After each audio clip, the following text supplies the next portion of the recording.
여러분은 그 천천송 만만송이라는 노래 제목을 들어보셨습니까?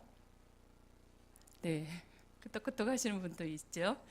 네, 사울이 죽인 자는 천천히요, 다윗이 죽인 자는 만만이다라는 노랫말입니다. 이 노랫말로 말미암아 최고 권력자 사울 왕에게 불타는 시기심을 촉발시켜서 결국에는 그의 인생을 죽음으로 몰아가게 했던 그런 노래지요. 이스라엘 여인들이 승전가로 불렀던 노래가 이 노래입니다. 그런데 이 노래로 말미암아 다윗은 10년 넘게 사울의 칼을 피해서 광야를 떠돌아 다녀야 했던 그런 노래이기도 하지요. 다윗은 광야에서 도망자 신세에서 만난 사람들도 딱히 다윗을 도와줄 만한 사람들을 만나지 못했습니다. 다윗에게 모인 사람들은 환난당하고 빚지고 마음이 원통한 사람들만 모였습니다. 그래서 오히려 고통당하는 다윗이 그들을 위로하고 격려해야만 했었습니다.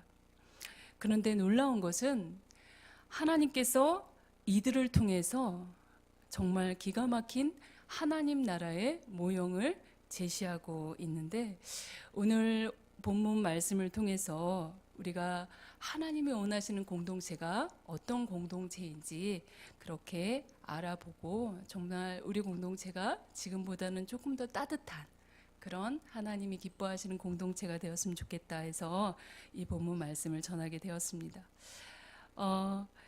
이들 다윗 공동체는 정말 처절하게 척박한 광야에서 10년 넘게 살았어야 했었죠. 그것뿐만 아니라 끊임없이 그들을 추격하는 그 사울 그 군대의 칼을 피해서 계속해서 이동해야만 했었습니다. 그래서 끝내는 다윗이 정말 이 사울의 그 병적인 그 집요함과 병적인 이 시기심을 도저히 감당할 수가 없어서, 그래서 다윗은 결정했죠. 이 유대 땅에 내가 숨을 곳이 한 군데도 없구나. 본인 혼자라면 이리저리 다니겠지만 그에게 몰려든 사람이 처음엔 400명, 그 다음에 600명까지 모여들었죠. 그래서 다윗은 어떻게 할 수가 없어서, 숨을 곳이 없어서 이제 그 이스라엘과 오랜 숙적 관계에 있었던 그 블레셋 가드로 망명 그 신청을 하게 되죠. 그리고 망명한 이 다윗과 이 공동체는 어떻게든지 그 블레셋에서 살아내야 했기 때문에 그 아기스 왕의 신임을 얻기 위해서 마치 조국을 버린 배신자처럼 어떻게 행동했냐면, 그 남방 땅의 부족들을, 그 아말렉과 같은 부족들을 습격해서 약탈하고 마치 이스라엘 그 마을들을 노력해서 이렇게 갖고 온 것처럼 아기스를 속여서 겨우 아기스의 신임을 얻어냅니다. 그 덕에 블레셋 남방의 시글락이라는 그 도시 성읍을 이렇게 살도록 허락을 받죠. 600명의 공동체는 너무나 기뻤을 거예요. 그죠? 10년 넘게 그렇게 방황하고 정말 아침 이슬, 밤 이슬, 우기, 건기를 다 광야에서 견뎌야 했던 그들이 정말 이렇게 자기가 살 곳이 생겼다는 것들이 너무나 감격하고 기뻤을 것입니다. 아마 우리가 상상을 불허하는 그런 기쁨이었겠지요. 하지만 이러한 안정된 삶도 잠시뿐이었습니다.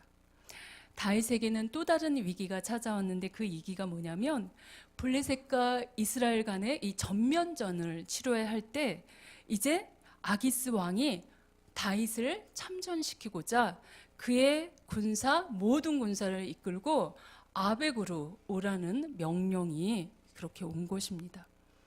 다윗은 어떻게 해야 될까요?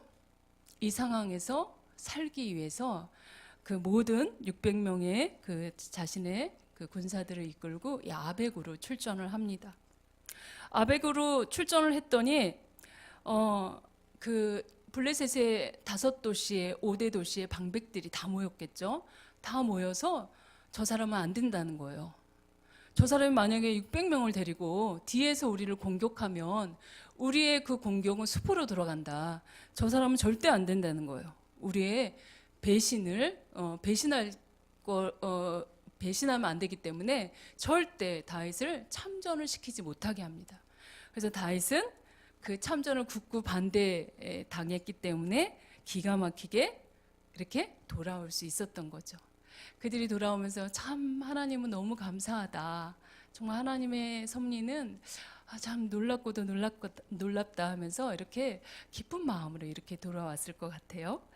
그런데 엎친 데 덮치격으로 시글락에 돌아와 봤더니 이 시글락에 기가 막힌 또 다른 위기가 닥친 거예요. 그게 뭐냐면 시글락을 자신들이 떠난 사이에 남방 아말렉 족속들이 이렇게 시글락을 습격하여 자신의 아내와 자신의 어린 아이들 또 이 모든 사람들을 노예로 끌고 가고 또 모든 물건들을 가축과 모든 물건들을 약탈하고 또 그 성읍조차도 완전하게 불태워 버렸던 거예요. 그것을 바라보고 이들은 어땠을까요?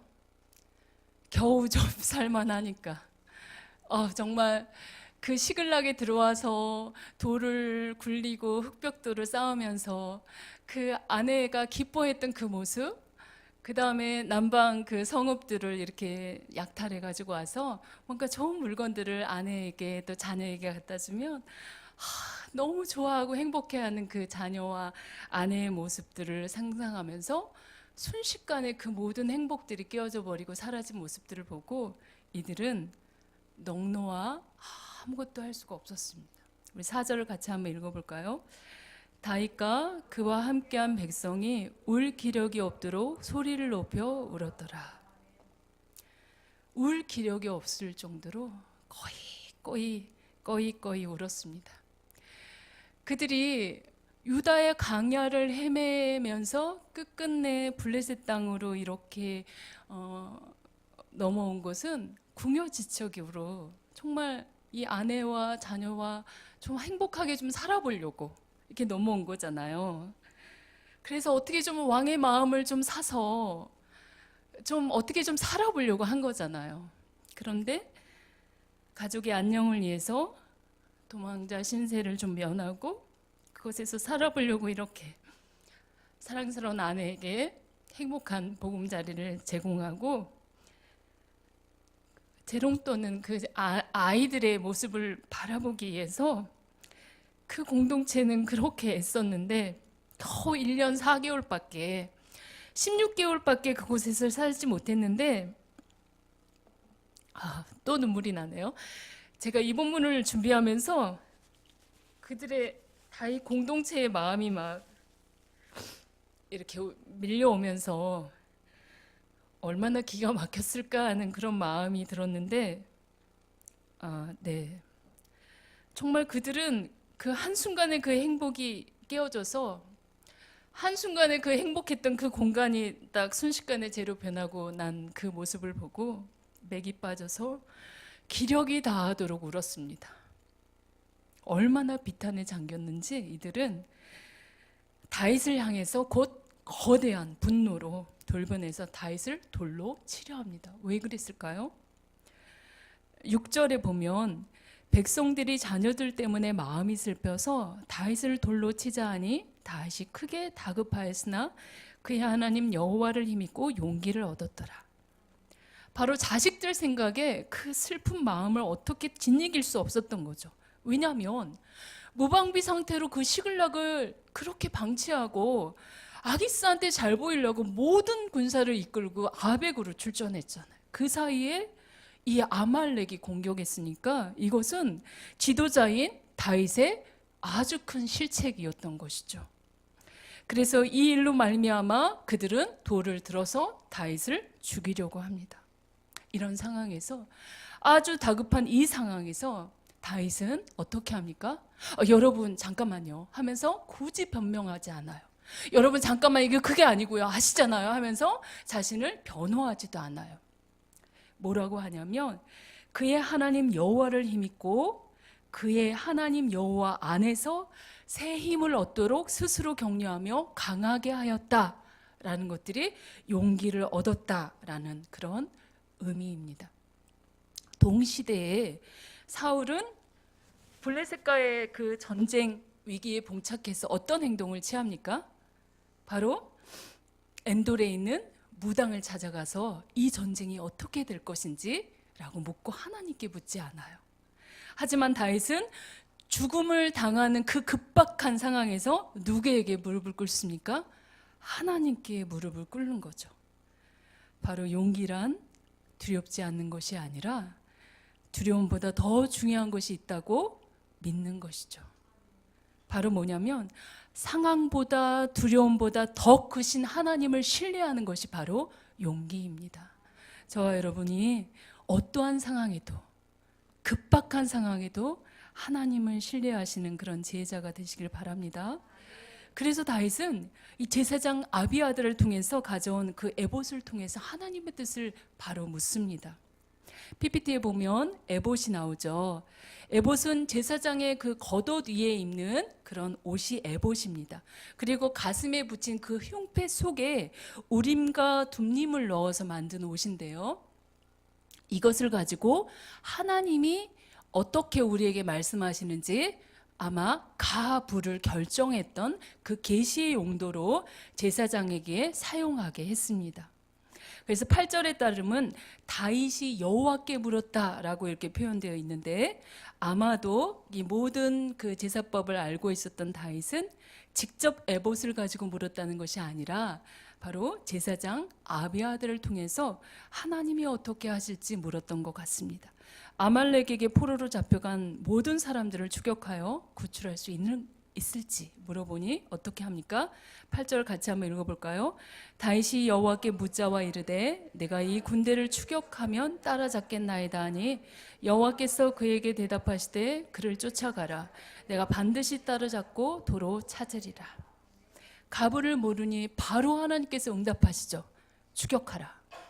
반드시 도로 찾을 것이다. 이걸 직역하면 반드시 따라잡고 반드시 도로 찾을 것이다 라는 그런 하나님의 확신에 찬 그런 응답이시거든요.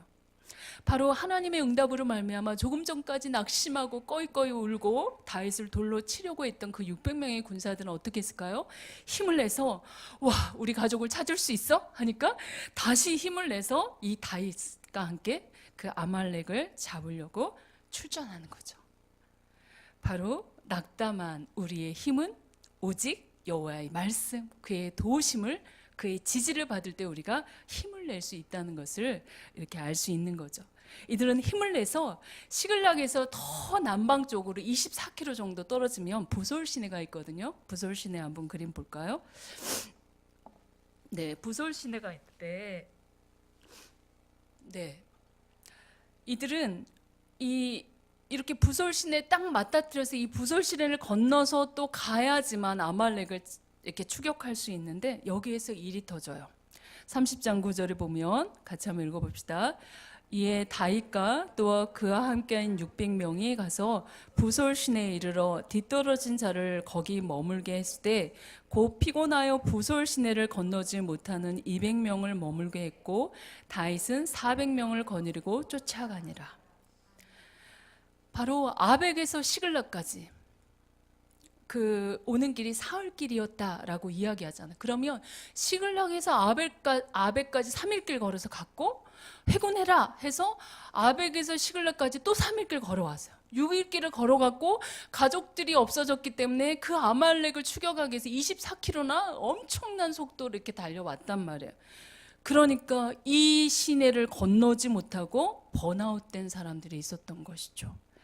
부솔 시내는 유다 산악지대 그 고지대에서 이 발원하여 가사의 남서쪽, 그래서 지중해 쪽으로 흘러가는 그런 시내입니다. 11월에서 4월까지 이 우기 때는 아주 물이 굉장히 풍부하지만 그 이후에 건기 때는 강바닥이 말려 있는 이 와디지요, 건천이죠. 그래서 험한 골짜기를 형성하기 때문에 여기를 건너가는 거는 탈진한 상태에서 정말 힘든 곳이에요. 그렇기 때문에 200명은 그곳을 건너가기에 너무나 힘에 붙여서 못 건너고 주저앉고 모든 짐들을 그곳에서 놓고 이제 약간의 식량과 무기만 가지고 그 나머지 400명이 그 부솔 시내를 건너갑니다. 아마도 남겨진 200명의 무리에게는 이렇게 다윗이 그러면 못 건너겠으면 좀 이곳에서 짐을 지키면서 쉬어라 라고 이야기했을 때 아마 너무 감사했을 것입니다. 미안하기도 하고. 한편 다윗의 마음은 어땠을까요? 600명도 부족한데 그 중에 3분의 1인 200명이 떨어져 나가면 이 400명만 데리고 추격을 해야 한다며 가서 싸우라는 거야, 말라는 거야. 그렇게 생각하지 않았겠습니까? 하지만 다윗에게는 하나님을 알았습니다. 지난 10년 동안 그가 광야 곳곳을 누비면서 수없이 많이 경험한 그 하나님의 도우심, 수없이 많이 경험한 그 위기 가운데서, 그 순간 가운데서 하나님 자기를 어떻게 인도하시는지 그 경험치 때문에 어떻게 합니까? 하나님께서 추격해라. 그러면 도로 찾을 것이다 라는 그 말씀에 의지해서 그래, 전쟁은 여호와께 속한 것이지 사람의 수에 달린 게 아니야 라고 지친 그들을 쉬게끔 하고 나머지 400명만 데리고 그렇게 추격했던 것이죠. 저와 여러분의 공동체는 어떤가요? 육적으로 영적으로 지쳐 떨어져 있는 사람들을 향해서 우리는 어떤 태도를 보이시나요? 계속되는 봉사와 섬김, 또 잘 섬기면 그 사람한테 하나만 맡기지 않잖아요. 이것도 맡기고 저것도 맡기고. 그래서 보통 중보기도부 하는 사람들이 전도부하고, 전도부 하는 사람들이 식당봉사부하고, 식당봉사부 하는 사람들이 찬양팀하고, 이렇게 막 2중 3중으로 이렇게 막 밀려와서 어쩔 때는 참 많이 힘들어서 좀 힘들어요. 지쳤어요. 좀 숨 좀 돌리고 가면 안 될까요? 이렇게 표현하면 야, 그것도 힘들어서 그러냐? 우리 때는 새벽에 일어나서 새벽 기도 가서 갔다 와서 밥하고 빨래하고 애들 학교 보내고 돌아와 또 교회 가서 전도하고 봉사하고 저녁에 철화하고 또 그리고 토요일 날은 교회 청소하고 주일 날은 하루 종일 주방에서 봉사하고 요즘 젊은 것들은 맹탕이야, 맹탕. 진짜 신앙생활 하는 거야, 마는 거야 하면서 사명감이 없어, 진짜. 막 이러면서 이렇게 아주 그냥 쉽게 이야기하죠. 자기 일이 아니니까. 근데 우리 네, 훅 찔려, 훅 이렇게 네, 죄송합니다. 바로 우리 교회 공동체는 어떤가요? 정말 우리 교회 공동체가 어떤 업적을 쌓고 또 미션을 이루기 위해서 그것의 가치를 두고 막 돌격 앞으로 막 이렇게 하는 그런 막 목적지향적 공동체라면 뭐야 더 빨리 달려야지 막 하면서 달리는 말에 막 말을 이렇게 채찍을 가하듯이 그것도 못해 아유 조금만 더 해 막 조금만 더 해 그래야 축복받지 하면서 막 이렇게 사용되다가 지쳐서 나가 떨어지면 야 그것도 못하냐 하면서 아유 너 아니면 뭐 사람 없을 줄 알아 이렇게 널린 게 사람인데 하면서 부품 갈아 끼듯이 다른 사람 의욕적이고 아주 명철하고 스마트한 사람들 이렇게 탁 갈아 끼우고 대체해버리면 된다고 생각하는 그런 공동체인가요? 이게 세상의 이 경영 논리가 이 교회까지도 이렇게 들어와서 사람을 그 자체 목적으로 보는 것이 아니라 수단, 도구로 이렇게 사용하고 느껴질 때가 참 많아요. 그런데 그런 공동체는 하나님 원하시는 공동체가 아니겠죠. 우리의 삶의 주인이신 우리 교회 공동체의 이 주인이 이 머리가 예수님이라고 이렇게 인정되는 공동체라면 성도 한 사람 한 사람, 동역자 한 사람 한 사람을 그 가치에 그것의 목적을 두고 그 생명을 귀하게 여기는 것이죠. 그래서 조금 일이 더디더라도 우리 공동체 안에 이 일로 말미암아 아파하고 상처 받는 사람이 있다면 조금 늦게 가지고 또 그 다음에 아파하고 이렇게 고통당하는 지체가 있다면 좀 조용히 이렇게 들리지 않고 가서 이렇게 등을 쓰다듬어 주면서 그 아픔을 공감해주고 같이 기도해주고, 그리고 실컷 들어주고, 그리고 아파하면 실컷 같이 욕도 해주고 막 이러는 거예요. 그런 게 건강한 공동체 아닐까요? 그리고 실컷 욕을 한다는 거는 막 그 사람을 욕하는 게 아니라 하나님 앞에 막 실컷 욕하는 거야. 하나님, 저는 그래요. 제가 그래요. 제가 막 이렇게 당하잖아요. 그러면 하나님 앞에 막 일러요. 막 하나님, 어떻게 그럴 수가 있어요? 막 어머, 어떻게 그럴 수가 있어, 하나님? 막 혼내주세요. 막 이러면서 막 일러요. 그러면 하나님께서 귀엽게 여기시는 것 같아요. 뭐 어떡하겠어요. 하나님 자녀니까. 왜 하나님 나를 귀하게 여기시는데 왜 나를 그렇게 막 그렇게 해요? 막 이러면서 저는 그러거든요. 그러면서 이 지친 사람들에게 그동안 애썼다, 수고했다, 격려하면서 힘을 이렇게 자연스럽게 제공해주고, 그 사람이 좀 잠깐 쉴 때 내가 해줄게, 내가 잠깐 쉬어 하면서 내가 이렇게 해주면서 이렇게 도와주는 공동체, 이게 바로 생명을 소중히 여기는 이렇게 우리가 추구하는 공동체 아닌가요? 하나님도 이런 공동체를 원하시는 거죠. 지칠 때 잠깐 힘을 줄 수 있는 공동체. 그래서 우리가 다니는 교회 공동체를 바라보면 왠지 따뜻하고 자주 오고 싶고 또 나누고 싶고 또 떠나도 다시 찾아오고 싶고 자꾸 이웃에게 이렇게 자랑하고 싶은 공동체, 그런 공동체가 그렇게 우리가 다니고 싶은 공동체였잖아요. 근데 많은 교회들이 그런 공동체의 제공을 안 해줘서 이렇게 등록신방 가면 막 아파요 이런 분들이 참 많아요. 그래서 저도 그 얘기를 듣고 아파요 하나님, 어떻게 교회가 이럴 수 있어요? 막 이러면서 막 이렇게 주님 앞에 일러요. 저와 여러분도 이렇게 지쳐있고 아파하는 지체들에게 부솔신에 정말 머물 수 있고 힘을 제공해 줄 수 있는, 충분히 쉬고 다시 일어설 수 있도록 그렇게 배려하고 따뜻한 공동체가 되기를 소망합니다. 그러나 그 넓은 광야 지대에서 다윗이 시글락을 이렇게 약탈하고 가족들을 생포해간 이 아말렉을 찾는 것은 정말 쉬운 일이 아니었습니다. 광야 들녘을 이렇게 찾아 헤매고 있는 그에게 하나님께서 한 소년을 발견하게 하시는데 바로 광야에서 죽어가는 그런 애굽 소년이었습니다. 그냥 우린 다급하게 쫓아가야 되는데 그 소년을 놓고 가야 되는데 어떻게 해야 되나 막 이렇게 막 생각하는 그런 찰나에 다윗 공동체는 그를 다윗에게 데리고 와요. 왜냐하면 그들이 10년 동안은 그 광야를 걸어봤잖아요. 거기다 두고 가는 건 그 사람 죽으라고 내비두는 거잖아요. 그러니까 데리고 와서 자신들의 전투 식량인 무화과 뭉치와 포도주 2송이를 다 먹이니까 당분이 들어가니까 이가 정신이 번쩍 나는 거야. 그러면서 너는 누구냐, 어떻게 이곳에 쓰러졌냐 물어봤더니 13절 14절 같이 한번 읽어볼까요? 다윗이 그에게 이르되 너는 누구에게 속하였으며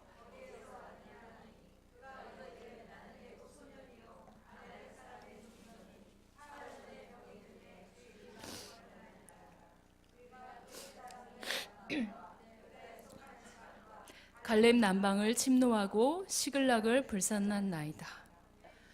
바로 이 애굽 소녀는 아말렉 사람들이 부리던 종이었는데 병들어 필요 없게 되니까 세상에 광야에 버려버리고 간 거예요. 사람을 도구로 사용하는 것이죠. 수단에 불과한 것이죠. 하지만 이 다윗 공동체는 이 사람을 걷어서 그에게 먹을 것을 주고 은혜를 베풀죠. 그러니까 그런 그 다윗 공동체를 향해서 그를 통해서 중요한 정보를 얻게 만드십니다. 15절에 보면 같이 한번 읽어볼까요? 다윗이 그에게 이르되 내가 나를 그 군대로 인도하겠느냐 하니 그가 이르되 당신이 나를 죽이지도 아니하고 내 주인의 수중에 넘기지도 아니하겠다고 하나님의 이름으로 내게 맹세하소서. 그리하면 내가 당신을 그 군대로 인도하리다. 애굽 소년의 이 인도로 아말렉의 거처를 알 수 있었던 것이죠. 정말 죽어가는 한 생명을 귀하게 여기니까 그를 통해서 하나님의 그 도움, 정말 우연을 가장한 필연인 거죠. 제가 이렇게 교회 이렇게 헌신하기 전에는 그러니까 사역자로 헌신하기 전에는 어린이 전도를 했습니다. 그래서 아이들을 막 이렇게 놀이터로 불러놓고 또 우리 집에 막 불러놓고 막 복음 전하고 그리고 간식 먹여서 보내고 선물 보내서 보내고 다음 주에 또 만나 이러면서 그런 이제 세수시번 교사로서 사역들을 했는데 바로 마치 이런 거죠. 이번 주에 와야 될 그 친구가 안 와서 학교 앞에 그 친구를 만나러 가기 위해서 이렇게 그 친구를 만나고 싶은데 어떻게 하냐면 그 친구가 끝날 시간을 이렇게 알고 미리 가서 준비했다가 그 친구가 끝나서 정문에서 나오면 우연히 만난 것처럼 이렇게 어머 안녕 이러면서 요즘 학교 잘 다니는구나 막 이렇게 이야기하는 것처럼 그게 교사 입장에서는 필연이지만 계획된 것이지만 그 친구 입장에서는 우연히 만난 것이죠. 이것처럼 하나님은 우리의 삶의 곡절곡절마다 꼭지꼭지마다 어머 우연이다 우연이다 막 이러는데 하나님이 미리 계획하시고 필연 가운데 만나게 하시는 거죠. 바로 이 애굽 소년이 그거였어요.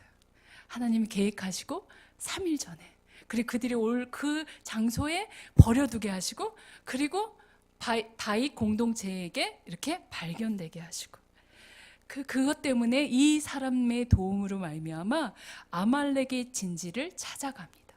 그래서 이들은 막 사방에 늘려서 막 승리에 도취되어서 먹고 마시고 춤추고 막 주연을 베풀고 막 난리가 난 거예요. 그리고 그들의 새벽녘에 이제 막 골아 떨어질 그 시기에 이들이 기습 공격해서 이튿날 저물 때까지 그들을 쳐서 모든 소유물들을 다 찾고 가족들을 다 찾고 아말렉에게 약탈당한 모든 것들을 되찾아옵니다. 이렇게 승리의 기쁨을 안고 너무 감사해서 이제 어디로 옵니까? 다시 시글락으로 돌아가야 되잖아요. 돌아가는 길에 부솔 시내에 이렇게 남아서 짐을 지켰던 그 사람들을 만나게 됩니다. 그 짐을 지켰던 그 사람들도 그 200명들 자신의 가족과 아내와 자녀들을 만나니까 얼마나 기뻐요. 막 감사하고 하나님 감사합니다. 막 축제를 딱 이렇게 하고 있는데 이 기쁨의 상황에서 문제가 발생이 돼요. 뭐냐면 전투에 참여한 400명 중에서 어떤 사람들이 불평하기 시작합니다. 뭐냐면 아니 전쟁에 참여하지도 않고 보솔 시내에서 그냥 탱자탱자 이렇게 쉬었던 사람들이 아니 이렇게 뭘 그렇게 좋아해? 뭐 이렇게 전리품 때문에 좋아하는 거야? 안 돼요. 그들에게는 아내와 자식들만 돌려보내고 나머지 전리품은 절대 하나도 이렇게 돌려줄 수 없습니다 라고 이야기하는 거예요. 22절 같이 한번 읽어볼까요? 다윗과 함께 갔던 자들 가운데 악한 자와 우리와 함께 가지 아니하였은즉 우리가 도로 찾은 물건은 무엇이든지 그들에게 주지 말고 각자의 처자만 데리고 떠나가게 하라 하는지라. 당시 이렇게 일반적인 군사적 그 관례에 의하면 전투에서 이렇게 실제적으로 위험을 무릅쓰고 이렇게 싸웠던 자들에게 전리품을 나눠주는 건 지극히 당연한 거잖아요. 그죠? 이들의 주장은 틀린 게 아니었어요. 싸움에 나가 힘들게 고생한 사람들, 생명을 걸고 고생한 사람들이 당연히 분배를 많이 갖고 그리고 놀았던 사람은 차별되게 이렇게 가져야 되는 게 당연한 거죠. 하지만 하나님은 이들을 향해서 뭐라고 이야기합니까? 뭐라고 이야기해요? 악한 자다, 불량배다 라고 표현하시는 거예요. 바로 세상의 그 분배 법칙과 하나님의 분배 법칙이 다르기 때문이에요. 어떤 공로에 의해서 기여도에 의해서 이 업적을 이렇게 맞추어서 나누는 건 굉장히 합리적인 것 같고 공정하게 보이지만 하나님은 악하다라고 평가하시는 거죠. 왜냐하면 거기에는 사랑이 없고 긍휼과 자비가 없기 때문이에요. 이스라엘 공동체는 이렇게, 하나님 나라 공동체는 이렇게 해서는 안 된다는 거죠. 23절, 24절 같이 한번 읽어볼까요? 다윗이 이르되 나의 형제들아 여호와께서 우리를 보호하시고 우리를 치러 온 그 군대를 우리 손에 넘기셨은즉 그가 우리에게 주신 것을 너희가 이같이 못하리라. 이 일에 누가 너희에게 듣겠느냐? 전장에 내려갔던 자의 분깃이나 소유물 겉에 머물렀던 자의 분깃이 동일할지니 같이 분배할 것이니라. 모든 것들을 되찾았던 것은 400명의 용맹함이 아니라 누구라고요? 전적인 하나님의 도우심. 그거 도우심으로 이거를 찾아왔기 때문에 남아서 짐을 지키던 사람도 동일하게 전리품을 나눠야 한다라는 것들이 다윗의 생각이었던 거죠. 우와, 다윗 대단한데요? 좋아요, 좋아요, 좋아요, 좋아요. 막 이렇게 누를 것 같잖아요. 다윗의 이 생각이 어디에서 왔을까요? 다윗이 특별해서요? 아니에요. 이러한 생각은 바로 모세율법, 신명기 율법에 따르면 이스라엘 공동체는 소외계층인 고아와 가부와 나그네를 돌보는 건 그냥 긍휼 사역이 아니라 그들의 의무 사역이었어요. 당연히 그 공동체에서 당연히 내 성읍에서, 내 마을에서, 내 동탄에서 그런 자들이 있다면 그 죄가 나에게 물리는 거예요. 의무사항이었어요. 그리고 연약한 자들을 무시해야 될 대상이 아니라 공동체가 마음을 합해서 돌보아야 될 대상이라는 것이 이 신명기 법, 하나님 법입니다. 그리고 민수기 31장에 오면 출애굽 시대에 모세가 미디안과의 싸움에서 승리한 다음에 그 전리품을 나눌 때 노획한 전리품의 절반은 바로 싸움에 참전한 군인들에게 나눠주고 절반은 전투에 참여하지 않는 백성들에게 분배하라는 규례를 정했어요. 그리고 또 어떻습니까? 이 후방에서 소유물을 지키던 자들도 작정상 필요한 일이었죠. 게다가 아말렉에 승리한 것은 하나님의 그 인도하심이 없었다면 그 광야에서 그들을 찾을 수 없었던 것이었죠. 이것을 다윗은 잘 알고 있었기 때문에 나의 형제들아, 하나님이 우리에게 주신 것을 동일하게 분배하는 것이 마땅하다라고 이야기한 거예요. 바로 이 부분에서 하나님의 마음을 알았다라는 부분이 이 부분이에요. 사도행전 13장 22절을 보면 내가 이새의 아들 다윗을 만나니 내 마음에 맞는 사람이라 내 뜻을 다 이루리라. 내 마음에 맞다라는 것을 원어의 뜻으로 살펴보면 내 마음을 따른다, 내 마음의 뒤를 쫓는다라는 뜻이에요. 즉 다윗은 하나님의 율례와 계명을 마음에 품고 그 말씀의 뜻을 잘 알아 늘 그의 뜻을 따르는 사람, 바로 그런 사람이 내 마음에 합한 사람이다 라는 것이죠. 저와 여러분도 하나님의 말씀의 율례와 계명을 잘 알아 그 법정신에 대해서 살아가면 내 마음에 합한 사람이다 라는 것을 이렇게 이야기하는 것이죠.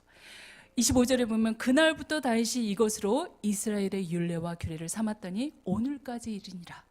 바로 하나님의 공동체, 이스라엘의 공동체는 이래야 된다라고 이야기하는 것이죠. 바로 다윗의 공동체는 환난당하고 빚지고 마음이 원통한 자들, 그들이 모였습니다. 정말 이 세상에서 아웃사이더, 아무것도 아닌 그런 존재죠. 하지만 그런 존재를 하나님께서 모으셔서 다윗을 통해서 그들을 섬기고 돕고 서로 이렇게 세워가면서 하나님의 그리스도의 왕국의 모형으로 삼은 것이 바로 다윗 왕국, 이 환난당하고 빚지고 마음이 원통한 자들을 통해서 이루신 것이죠. 장차 이 다윗 왕국의 모형은 예수님이 다시 오셔서 회복될 메시아 왕국의 모형입니다. 그리고 동시에 우리 교회가 추구해야 될 그 모형이기도 하지요. 저와 여러분 어떻습니까? 그동안 힘쓰고 애썼던 섬김이 중에서 나이가 들어 또 육신적인 아픔과 고통으로 때로는 경제적인 어려움으로 순장도 내려놓고 또 이것저것 다 내려놔야 돼서 이렇게 내가 좀 할 수 있으면 좀 하고 싶은데 여건이 안 되고 상황이 안 되는 그런 분도 있을 것입니다. 그리고 그냥 기도만 해줄 뿐 항상 동참하지 못해서 미안하고 또 아예 그냥 관계의 어려움 때문에 아무 힘도 내지 못하고 오히려 교회 공동체에 그 사람들을 만나는 게 무서워서 그냥 숨고 싶은 사람도 있을 것입니다. 그런데 여러분 걱정하지 마십시오. 내가 아무것도 안 해도 그동안 고생했다, 그동안 애썼다 라고 격려해 주시고 똑같이 전리품을, 똑같은 은혜를 하나님께서는 나누어 주길 원하십니다. 그러나 우리 중에 그동안 내가 얼마나 이렇게 했는데, 8년 동안 이렇게 개척교회 섬겨서 내가 그동안 얼마나 노력했는데, 바로 내 의와 내 공로를 주장하는 그런 사람들, 기득권을 주장하는 그런 사람들은 하나님 뭐라고 하십니까? 악한 자다, 불량배다 라고 이렇게 치부하십니다. 왜냐하면 세상의 방식과 다르기 때문이죠. 그렇기 때문에 나를 통해서 내 지체와 내 공동체가 아파한다면 내가 다시 돌이켜야 되는 것이죠. 반면에 내가 마음이 조금 건강한 사람들, 하나님께서 우리에게 수많은 전리품들을 주셨잖아요. 때로는 좋은 가정에서 태어났고, 때로는 많은 사람들의 후원 때문에 좋은 교육을 받았고, 때로는 좋은 남편 만나서 얼굴 꼬박꼬박 돌아와가지고 재산도 많고, 때로는 좋은 부모님 만나가지고 후원도 많이 받고, 이런 나에게 주신 전리품들이 너무 많아요. 그런 전리품들을 내 거니까 내 거지 이렇게 쓰는 것이 아니라 어떻게 해야 되나요? 우리 공동체에게 흘려보내야 될 공동체에게 그것들을 흘려보내는 것이 하나님의 공동체라는 것이죠. 정말 내가 섬겨야 할 자리가 어딘지, 정말 하나님의 형상인 지체가 아파하는 그곳이 어딘지 둘러보는 것이 바로 하나님이 원하시는 그 성도일 것입니다. 하나님 내게 주신 건강, 하나님 내게 주신 재정, 하나님 내게 주신 좋은 관계, 하나님 내게 주신 사업장, 직장, 교회, 공동체, 너무 좋은 교회에서 우리가 이렇게 신앙생활을 하는 이 자체도 감사하시고, 그리고 변질되지 않도록 이 교회가 계속해서 건강한 공동체를 이루어가도록, 이것들이 우리가 노력해야 되는 것이 바로 하나님 나라의 공동체 이론이 해야 하는 것이죠. 이제 말씀을 맺겠습니다. 다윗은 아말렉을 추격하면서 부솔 신에게 건너기에 너무 지쳐버린 200명을 시도록 허락했습니다. 그리고 모든 전리품들을 얻어와서 동일하게 똑같이 분배했습니다. 우리 교회는 설립 초기부터서 담임 목사님 통해서 하나님 말씀하셨습니다. 이 교회가 내 교회냐? 내 교회면 내가 책임질 것이고 내 교회면 내가 책임진다 라고 말씀하신 하나님께서 운행하시는 공동체입니다. 그렇기 때문에 사울처럼 시기심이 발동하여 이렇게 사람을 죽이고 공격하는 공동체가 아니라 어떤 공동체이냐면 동역자 한 사람 한 사람을 귀하게 여기고 그 사람이 충분한 생명을 누리도록 옆에서 도와주고 애써주고 격려해주고, 때론 낙담해서 쓰러져 있다면 내가 대신 일해주고 충분히 쉴 수 있도록 그 쉼을 허락해주고, 그래서 우리가 이렇게 만나는 공동체, 정말 만나고 싶은 공동체, 머물고 싶은 공동체, 우리 교회 좀 와봐 라고 초대하고 싶은 공동체, 그런 공동체가 바로 하나님이 원하시는 그런 공동체라는 것이죠. 저와 여러분이 바로 다윗이 제공했던 그 부솔 시내처럼 쉼을 제공해주는 따뜻함이 있는 공동체가 되기를 소망합니다. 아멘. 이 시간 우리 가사를 생각하면서 이렇게 찬양 부르시고 기도했으면 좋겠습니다.